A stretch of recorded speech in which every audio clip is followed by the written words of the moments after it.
Everyone, welcome to join to learn. ಇವತ್ತಿನ ಒಂದು ಸೆಷನ್ನಲ್ಲಿ 2024 February 23ರ ಪ್ರಚಲಿತ ಘಟನೆಗಳ ಕುರಿತು ಚರ್ಚೆ ಮಾಡೋಣ. ಕ್ಲಾಸನ್ನು ಸ್ಟಾರ್ಟ್ ಮಾಡೋಕ್ಕಿಂತ ಮುಂಚೆ ಒಂದು ಸ್ಮಾಲ್ ಹಾಗೂ ಇಂಪಾರ್ಟೆಂಟ್ ಇನ್ಫಾರ್ಮೇಷನ್. ಪ್ರತಿದಿನ ಬೆಳಗ್ಗೆ 9 ಗಂಟೆಗೆ ಜಾಯಿನ್ ಟು ಲರ್ನ್ ಯೂಟ್ಯೂಬ್ನಲ್ಲಿ ಕರೆಂಟ್ ಅಫೇರ್ಸ್ನ ಕ್ಲಾಸ್ ಇರುತ್ತೆ.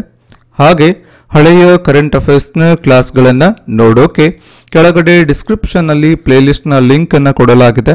ಆ ಲಿಂಕ್ ಮೂಲಕ ಹಳೆಯ ಕ್ಲಾಸ್ಗಳನ್ನು ಸಹ ತಾವು ನೋಡ್ಬೋದು. ಮತ್ತು 2024 ಹಾಗೂ 2023ರ ಪ್ರಚಲಿತ ಘಟನೆಗಳ ನೋಟ್ಸ್ ಮತ್ತು ಟೆಸ್ಟ್ ಜಾಯಿನ್ ಟು ಲರ್ನ್ ಆ್ಯಪ್ನಲ್ಲಿ ಅವೈಲೇಬಲ್ ಇರುತ್ತೆ ಅಂತ ಹೇಳ್ತಾ ಇವತ್ತಿನ ಒಂದು ಸೆಷನನ್ನು ಸ್ಟಾರ್ಟ್ ಮಾಡೋಣ. ಪ್ರಥಮ ಪ್ರಶ್ನೆ, 2024ರ ದಾದಾ ಸಾಹೇಬ್ ಫಾಲ್ಕೆ ಅಂತಾರಾಷ್ಟ್ರೀಯ ಚಲನಚಿತ್ರೋತ್ಸವ ಪ್ರಶಸ್ತಿಯಲ್ಲಿ ಅತ್ಯುತ್ತಮ ನಟ ಪ್ರಶಸ್ತಿಯನ್ನು ಯಾರು ಪಡೆದುಕೊಂಡಿದ್ದಾರೆ ಅಂತ ಪ್ರಶ್ನೆ. ಆಯ್ಕೆಗಳು ಶಾರುಖ್ ಖಾನ್, ಯಶ್, ಸಲ್ಮಾನ್ ಖಾನ್, ಪ್ರಭಾಸ್. ಸರಿಯಾದ ಉತ್ತರ ಆಯ್ಕೆ 4 ಆಗುತ್ತೆ. ಶಾರುಖ್ ಖಾನ್ ಅವರಿಗೆ ಅತ್ಯುತ್ತಮ ನಟ ಅನ್ನುವಂತಹ ಪ್ರಶಸ್ತಿ ಬಂದಿರುತ್ತೆ. ಹಾಗೆ ನಯನ್ತಾರಾ ಅವರಿಗೆ ಅತ್ಯುತ್ತಮ ನಟಿ ಅನ್ನುವಂತಹ ಪ್ರಶಸ್ತಿಯನ್ನ ಬಂದಿರುತ್ತೆ.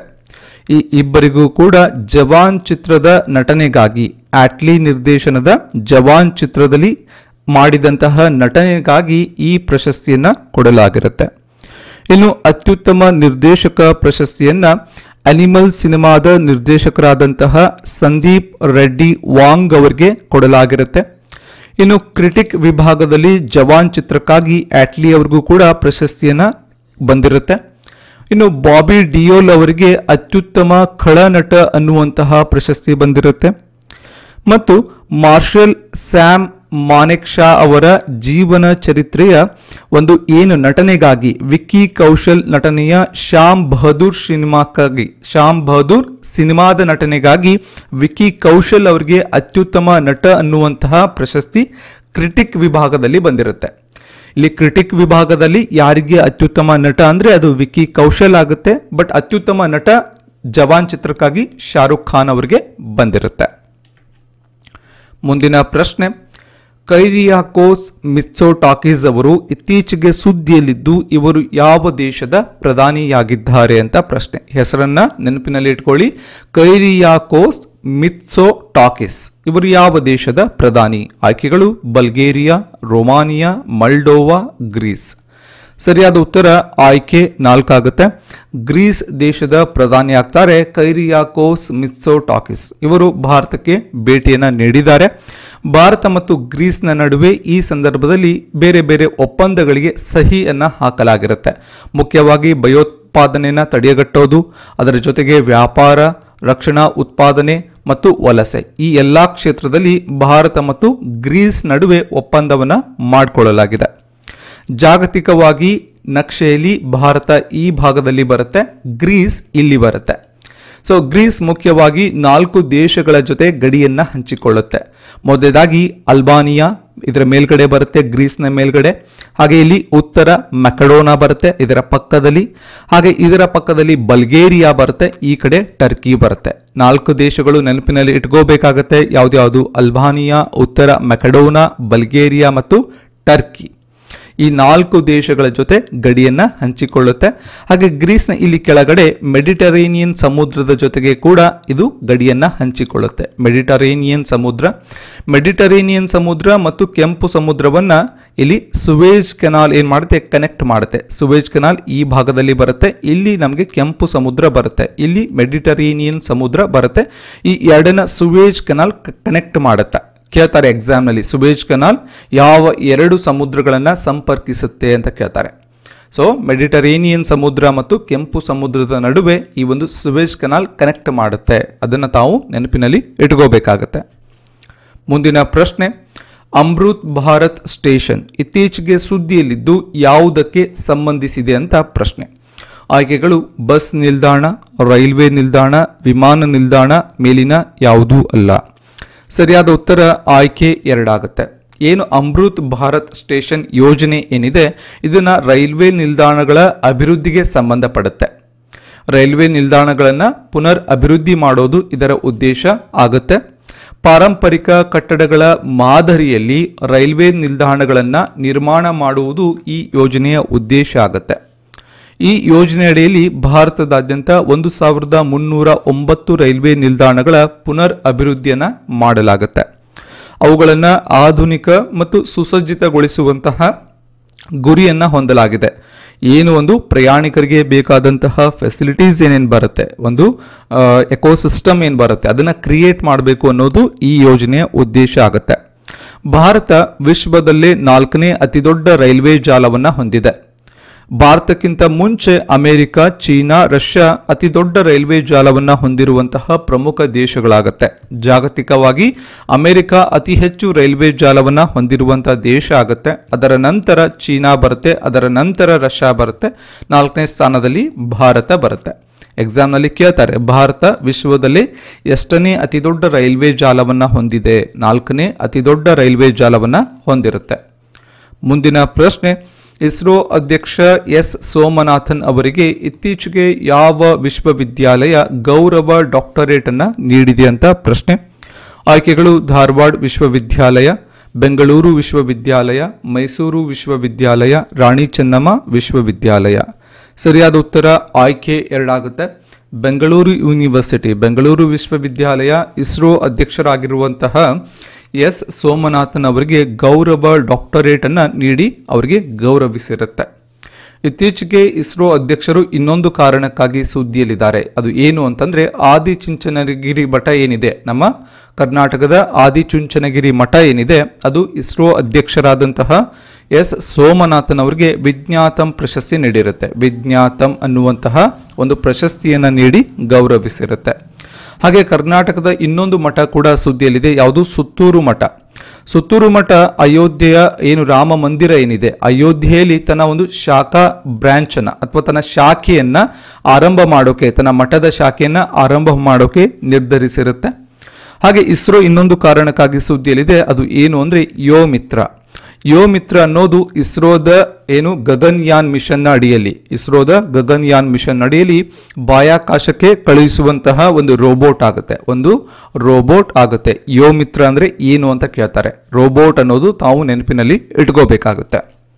ಮುಂದಿನ ಪ್ರಶ್ನೆ, ಗಂಡ ಬೇರುಂಡ ಬ್ಯಾಡ್ಜ್ಗಳನ್ನು ಕರ್ನಾಟಕದಲ್ಲಿ ಯಾರಿಗೆ ಕಡ್ಡಾಯಗೊಳಿಸಲಾಗಿದೆ ಅಂತ ಪ್ರಶ್ನೆ. ಆಯ್ಕೆಗಳು: ಶಾಸಕರಿಗೆ, ಸಚಿವರಿಗೆ, ಪೊಲೀಸರಿಗೆ, ಸರ್ಕಾರಿ ನೌಕರರಿಗೆ. ಸರಿಯಾದ ಉತ್ತರ ಆಯ್ಕೆ 1 ಆಗುತ್ತೆ.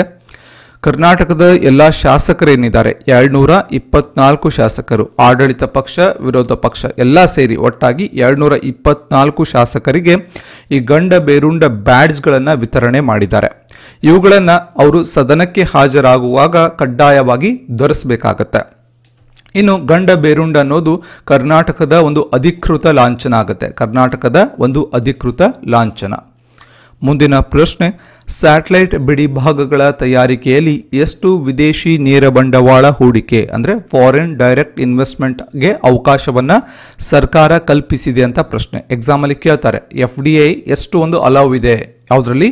ಸ್ಯಾಟಲೈಟ್ ಬಿಡಿಭಾಗಗಳ ತಯಾರಿಕೆಯಲ್ಲಿ. ಆಯ್ಕೆಗಳು: 45%, 55%, 95%, 100%. ಸರಿಯಾದ ಉತ್ತರ ಆಯ್ಕೆ 4 ಆಗುತ್ತೆ. 100% ಒಂದು ಅವಕಾಶವನ್ನು ಕೊಡಲಾಗಿದೆ. ಸ್ಯಾಟಲೈಟ್ಗಳ ಬಿಡಿ ಭಾಗಗಳ ತಯಾರಿಕೆಯಲ್ಲಿ ವಿದೇಶಿ ನೇರ ಬಂಡವಾಳ ಹೂಡಿಕೆಗೆ ಎಷ್ಟು? 100% ಒಂದು ಅವಕಾಶವನ್ನು ಕೊಡಲಾಗಿರುತ್ತೆ. ಮುಂದಿನ ಪ್ರಶ್ನೆ, ಹಳೆಯ ಬಸ್ಗಳನ್ನು ಇತ್ತೀಚೆಗೆ BMTC ಯಾವ ಹೆಸರಿನ ಕ್ಯಾಂಟೀನ್ಗಳಾಗಿ ಪರಿವರ್ತಿಸಲು ಮುಂದಾಗಿದೆ ಅಂತ ಪ್ರಶ್ನೆ. ಆಯ್ಕೆಗಳು: ಭೋಜನ ಬಂಡಿ, ತಿಂಡಿ ಮನೆ, ಊಟದ ಮನೆ, ಆಹಾರ ಧಾಮ. ಸರಿಯಾದ ಉತ್ತರ ಆಯ್ಕೆ 1 ಆಗುತ್ತೆ. ಈ ಹಳೆಯ ಬಸ್ಗಳೇನು ಬರುತ್ತೆ BMTCನಲ್ಲಿ, ಅವುಗಳನ್ನು ಗುಜರಿಗೆ ಹಾಕ್ತಾರೆ. ಅದರ ಬದಲು ಇನ್ಸ್ಟೆಡ್ ಆಫ್ ದ್ಯಾಟ್, ಅದರ ಬದಲು ಅವುಗಳನ್ನು ಭೋಜನ ಬಂಡಿಗಳಾಗಿ ಅಂದರೆ ಕ್ಯಾಂಟೀನ್ಗಳಾಗಿ, ಒಂದು ಊಟವನ್ನು ಮಾಡೋಕೆ ಕ್ಯಾಂಟೀನ್ಗಳಾಗಿ ಪರಿವರ್ತನೆ ಮಾಡಿದೆ ಯಾವುದು? BMTC. ಭೋಜನ ಬಂಡಿ ಅಂತ ಹೇಳಿ ಅದಕ್ಕೆ ಹೆಸರನ್ನು ಕೊಟ್ಟಿದ್ದಾರೆ. ಭೋಜನ ಬಂಡಿಯ ಜೊತೆಗೆ ಅದಕ್ಕೊಂದು ಟ್ಯಾಗ್ಲೈನ್ ಕೂಡ ಕೊಟ್ಟಿದ್ದಾರೆ. ಏನು ಅಂತಂದರೆ ಬನ್ನಿ ಕುಳಿತು ಊಟ ಮಾಡೋಣ ಅನ್ನುವಂತಹ ಒಂದು ಘೋಷವಾಕ್ಯವನ್ನು ಕೂಡ ಅದರಲ್ಲಿ ಕೊಡಲಾಗಿದೆ. ಹಾಗೆ ಸಾರಿಗೆ ಇಲಾಖೆ ಬಹಳಷ್ಟು ಕಾರಣಕ್ಕಾಗಿ ನ್ಯೂಸಲ್ಲಿದೆ. ಕರ್ನಾಟಕದ ಸಾರಿಗೆ ಇಲಾಖೆ, ಕರ್ನಾಟಕ ಸರ್ಕಾರ ಅಶ್ವಮೇಧ ಅನ್ನುವಂತಹ ಒಂದು ಹೊಸ ಬಸ್ಗಳನ್ನು ಕೂಡ ಆರಂಭ ಮಾಡಿದೆ. ಕೇಳ್ತಾರೆ, ಅಶ್ವಮೇಧ ಅನ್ನೋದು ಕರ್ನಾಟಕದ ಒಂದು ಹೊಸ ಬಸ್ಗಳಾಗುತ್ತೆ, ಅಶ್ವಮೇಧ ಅನ್ನೋದು. ಅದರ ಜೊತೆಗೆ ಕರ್ನಾಟಕದ ಶಕ್ತಿ ಯೋಜನೆ ಸುದ್ದಿಯಲ್ಲಿದೆ. ಶಕ್ತಿ ಯೋಜನೆ ಸಾರಿಗೆಗೆ ಸಂಬಂಧಪಡುತ್ತೆ. ಕರ್ನಾಟಕದ ಸರ್ಕಾರಿ ಬಸ್ಗಳಲ್ಲಿ ಒಂದು ಉಚಿತವಾಗಿ ಪ್ರಯಾಣಕ್ಕೆ ಅವಕಾಶವನ್ನು ಎಲ್ಲ ಮಹಿಳೆಯರಿಗೆ ಕೊಟ್ಟಿದ್ದಾರೆ. ಇದು ಶಕ್ತಿ ಯೋಜನೆಯ ಉದ್ದೇಶ. ಮಹಿಳೆಯರಿಗೆ ಒಂದು ಉಚಿತವಾಗಿ ಕರ್ನಾಟಕದ ಸರ್ಕಾರಿ ಬಸ್ಗಳೇನು ಬರುತ್ತೆ ಅದರಲ್ಲಿ ಅವರು ಟ್ರಾವೆಲ್ ಮಾಡಬಹುದು ವಿತಿನ್ ಸ್ಟೇಟ್. ಇದಕ್ಕೆ ಶಕ್ತಿ ಯೋಜನೆ ಸಂಬಂಧಪಡುತ್ತೆ. ಹಾಗೆ ಶಕ್ತಿ ಯೋಜನೆಗೆ ರೀಸೆಂಟಾಗಿ ಸ್ಕಾಚ್ ಅವಾರ್ಡ್ ಕೂಡ ಬಂದಿರುತ್ತೆ. ಸ್ಕಾಚ್ ಅವಾರ್ಡ್ ಕೂಡ ಶಕ್ತಿ ಯೋಜನೆಗೆ ಬಂದಿರುತ್ತೆ. ಇವತ್ತಿನ ಒಂದು ವಾಕ್ಯದ ಪ್ರಚಲಿತ ಘಟನೆಗಳು. ಅಮೆರಿಕಾದಿಂದ ಆಮದಾಗುವ ಸೇಬುವಿನ ಮೇಲಿನ ಸುಂಕವನ್ನು ಭಾರತ ರದ್ದುಪಡಿಸಿರುತ್ತೆ. ಎರಡನೇ ಪಾಯಿಂಟ್ ನೋಡಿ, ತಮಿಳುನಾಡು ಮತ್ತು ಪುದುಚೇರಿಯಲ್ಲಿ ಬಾಂಬೆ ಮಿಠಾಯಿ ಅಂದರೆ ಕಾಟನ್ ಕ್ಯಾಂಡಿ ಅಂತ ಕೂಡ ನಾವು ಕರಿತೀವಿ. ಈ ಕಾಟನ್ ಕ್ಯಾಂಡಿ ಅಥವಾ ಬಾಂಬೆ ಮಿಠಾಯಿಯನ್ನು ತಮಿಳುನಾಡು ಮತ್ತು ಪುದುಚೇರಿಯಲ್ಲಿ ಅದರ ಉತ್ಪಾದನೆ ಮತ್ತು ಅದರ ಮಾರಾಟವನ್ನು ನಿಷೇಧ ಮಾಡಿದ್ದಾರೆ. ಯಾಕೆ ನಿಷೇಧ ಮಾಡಿದ್ದಾರೆ ಅಂದರೆ ಇದರಲ್ಲಿ ಕ್ಯಾನ್ಸರ್ ಕಾರಕ ಅಂಶಗಳು ಕಂಡು ಬಂದಿರೋದ್ರಿಂದ, ಇದರಲ್ಲಿ ರೋಡೋಮೈನ್ ಬಿ ಅನ್ನುವಂತಹ ಒಂದು ಕ್ಯಾನ್ಸರ್ ಕಾರಕ ಅಂಶ ಕಂಡು ಬಂದಿರೋದ್ರಿಂದ ಅದನ್ನು ನಿಷೇಧ ಮಾಡಿದ್ದಾರೆ. ಹಾಗೆ ರೀಸೆಂಟ್ ಆಗಿ ಗೋವಾದಲ್ಲೂ ಕೂಡ ಗೋಬಿ ಮಂಚೂರಿಯನ್ನು ನಿಷೇಧ ಮಾಡಿದ್ದಾರೆ. ಗೋವಾದಲ್ಲಿ ಗೋಬಿ ಮಂಚೂರಿ, ತಮಿಳುನಾಡು ಮತ್ತು ಪುದುಚೇರಿಯಲ್ಲಿ ಬಾಂಬೆ ಮಿಠಾಯಿ. ಇವಾಗ ಕರ್ನಾಟಕ ಕೂಡ ಈ ಬಾಂಬೆ ಮಿಠಾಯಿ ಏನಿದೆ ಇದರ ಒಂದು ಸ್ಯಾಂಪಲ್ಸ್ಗಳನ್ನು, ಬಾಂಬೆ ಮಿಠಾಯಿಯ ಸ್ಯಾಂಪಲ್ಸ್ಗಳನ್ನು ಟೆಸ್ಟ್ ಕೂಡ ಮಾಡ್ತಾ ಇದೆ. So may be in future ಕರ್ನಾಟಕದಲ್ಲಿ ಕೂಡ ಏನಾದರೂ ಡಿಸಿಷನ್ ಅನ್ನು ತಗೋಬಹುದು. ಮುಂದಿನ ಪಾಯಿಂಟ್ ನೋಡಿ, ಪ್ರಧಾನಮಂತ್ರಿ ಘರ್ ಮುಫ್ತ್ ಬಿಜ್ಲಿ ಯೋಜನೆ ಅಡಿಯಲ್ಲಿ ಪ್ರತಿ ತಿಂಗಳು 300 ಯೂನಿಟ್ ವರೆಗೆ ವಿದ್ಯುತ್ ಹಾಗೂ 78,000ವರೆಗೆ ಸಹಾಯಧನವನ್ನು ನೀಡಲಾಗುತ್ತೆ. ಎಕ್ಸಾಮಲ್ಲಿ ಕೇಳ್ತಾರೆ ಎಷ್ಟು ಸಹಾಯಧನವನ್ನು ನೀಡ್ತಾರೆ ಅಂತ ಕೇಳ್ತಾರೆ. 78,000ರಷ್ಟು ಸಹಾಯಧನವನ್ನು ಈ ಪ್ರಧಾನಮಂತ್ರಿ ಘರ್ ಮುಫ್ತ್ ಬಿಜ್ಲಿ ಯೋಜನೆ ಅಡಿಯಲ್ಲಿ ನೀಡಲಾಗುತ್ತೆ. ಮುಂದಿನ ಪಾಯಿಂಟ್ ನೋಡಿ, ಕರ್ನಾಟಕದಲ್ಲಿ ಸಿಗರೇಟ್ ಸೇವನೆಯ ವಯೋಮಿತಿಯನ್ನು 21 ವರ್ಷಕ್ಕೆ ಹೆಚ್ಚಿಸಲಾಗಿದೆ. ಮೊದಲು 18 ವರ್ಷ ಇತ್ತು. ಅಂದರೆ 21 ವರ್ಷ ಒಳಗಿನವರಿಗೆ ಸಿಗರೇಟನ್ನು ಮಾರಾಟ ಮಾಡಬಾರದು ಅನ್ನೋದು ಇದರ ಉದ್ದೇಶ. ಮುಂದಿನ ಪಾಯಿಂಟ್, ವಿಶ್ವದ ಅತಿ ಉದ್ದದ 26 ಅಡಿಯ ಆನಾಕೊಂಡ ಹಾವು ಅಮೆಜಾನ್ ಕಾಡಿನಲ್ಲಿ ರೀಸೆಂಟ್ ಆಗಿ ಪತ್ತೆ ಆಗಿರುತ್ತೆ.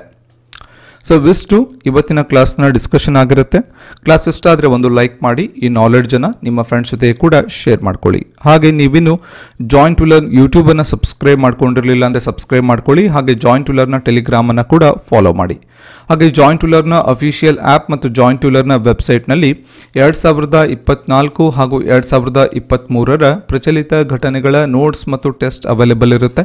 ಸೊ ಇದರ ಮುಖಾಂತರ ತಾವು ಆಲ್ ಕರ್ನಾಟಕದಲ್ಲಿ ತಮ್ಮ ರ್ಯಾಂಕನ್ನು ಕೂಡ ತಾವು ಚೆಕ್ ಮಾಡ್ಕೋಬಹುದು. ಬೋತ್ ಕನ್ನಡ ಮಾಧ್ಯಮ ಮತ್ತು ಇಂಗ್ಲಿಷ್ ಮಾಧ್ಯಮದಲ್ಲಿ ಅವೈಲೇಬಲ್ ಇರುತ್ತೆ ಅಂತ ಹೇಳ್ತಾ ಮತ್ತೆ ಮುಂದಿನ ಸೆಷನ್ನಲ್ಲಿ ಮತ್ತೊಂದು ವಿಷಯದ ಕುರಿತು ಮಾತನಾಡೋಣ. ಧನ್ಯವಾದಗಳು.